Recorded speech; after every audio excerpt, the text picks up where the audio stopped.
નમસ્કાર મિત્રો, જય શ્રી રામ, જય દાતર બાપુ। આપણે બ્લોગની શરૂઆત ગામની ભાખરી ઉપરથી કરીએ છીએ। ગામની ભાખરી ઉપર ચામુંડામાનું બોર્ડ ઊભું કરવાનું હોવાથી અહીંયા 2 હોલ પાડવાના છે। આપણે આપણા કારીગરો સાથે અહીંયા 2 હોલ પાડવા માટે આવ્યા છીએ।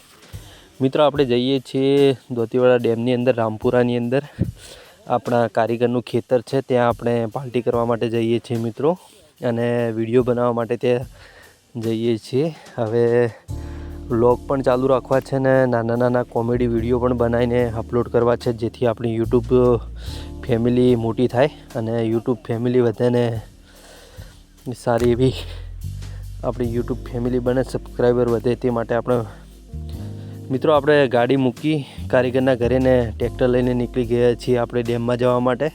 કારણ કે ડેમના રસ્તે રેતો હોય છે એટલે ગાડી જાય છે ખરી, પણ સામે બીજું સાધન આવી જાય એટલે તકલીફ પડે છે મિત્રો।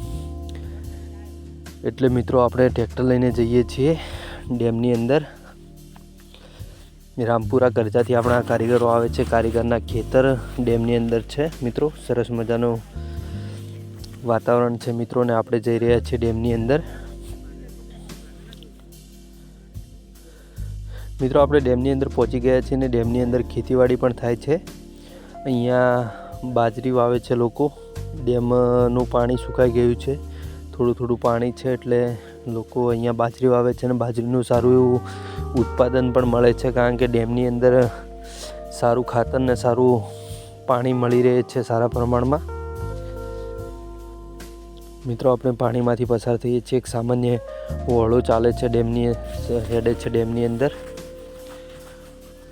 મિત્રો સારું એવું વાતાવરણ છે ઇવનિંગનું, અને આપણે આજે ડેમની અંદર દાળ બાટીની પાર્ટીનું આયોજન કરેલું છે, તેથી આપણે સામાન લેવા માટે આપણે જઈએ છીએ મિત્રો। સરસ મજાનું વાતાવરણ છે, સરસ મજાની પર્વતમાળા છે મિત્રો, અને ખૂબ સારું એવું વાતાવરણ છે મિત્રો। મિત્રો આપણે સામાન લઈને રિટર્ન આવી ગયા છીએ ડેમની અંદર, અને આજે આપણે દાળ બાટીનું આયોજન કરવાનું છે। અહીંયા દાળ બાટી બનાવવાની છે મિત્રો। મિત્રો સરસ મજાનું ઇવનિંગનું વાતાવરણ છે ને આપણે દાળ બાટી બનાવી રહ્યા છીએ મિત્રો। બાટી તૈયાર લાવી દીધી છે ને આપણે દાળ બનાવી રહ્યા છીએ, અને આપણા કારીગરો પણ સપોર્ટ કરે છે બનાવવાની અંદર।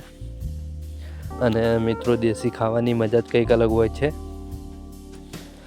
આ છે આપણા ભગતસિંહ, જે દાળ બાફી રહ્યા છે, ને આપણે ડુંગળી સમારી રહ્યા છીએ મિત્રો, અને બાજુમાં સરસ મજાનું પાણી વહે છે મિત્રો। પક્ષીઓ એમના ઘરે જાય છે ને સરસ મજાના પક્ષીઓ ઉડી રહ્યા છે મિત્રો। ઇવનિંગનું વાતાવરણ છે અને સરસ મજાનો માહોલ છે મિત્રો ડેમની અંદર।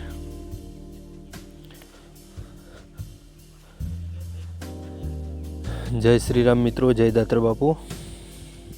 શ્રી રામ, જય દાતર બાપુ। આપણે છીએ અત્યારે દોતીવાડા ડેમની અંદર।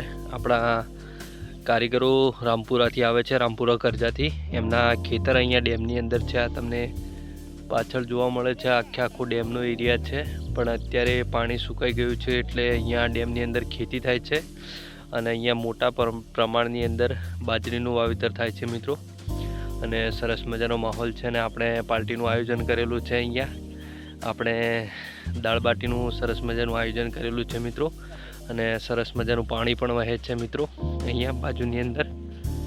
આ મિત્રો એક લગભગ 15 થી 20 ફૂટની પહોળી અને સરસ મજાનું પાણી વહે છે મિત્રો, સરસ મજાનો માહોલ છે મિત્રો। ઇવનિંગનો સમય છે મિત્રો, અને પાણીનો પ્રવાહ સતત ચાલુ છે મિત્રો।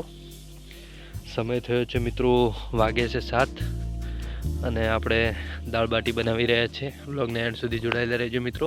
જય શ્રી રામ મિત્રો। સરસ મજાની દાળ બની રહી છે ને આપણે બધા કારીગરો બેસીને વાતો કરી રહ્યા છે, સરસ મજાનું ઇવનિંગનું વાતાવરણ છે મિત્રો, અને બાજુમાં સરસ મજાની એક સામાન્ય વહોળો ચાલે છે। અત્યારે વરસાદ નથી એટલે પાણી તો એટલું બધું છે નહીં, પણ માપનું પાણી ચાલે છે ને આપણે એન્જોય કરી રહ્યા છીએ મિત્રો। જય શ્રી રામ, જય દાતર બાપુ। મિત્રો આપણે દાળ બાટી બનીને તૈયાર થઈ ગઈ છે ને આપણે જમવા બેઠા છીએ। સરસ મજાનો માહોલ છે મિત્રો। અને આપણે જમી રહ્યા છીએ મિત્રો. સરસ મજાનો નાઇટનો માહોલ છે અને આપણે જમી લીધું છે મિત્રો ને હવે આપણે ઘરે નીકળવાનું છે. આપણા વ્લોગને અહીંયા એન્ડ કરીએ છીએ. જય શ્રી રામ, જય દાતર બાપુ.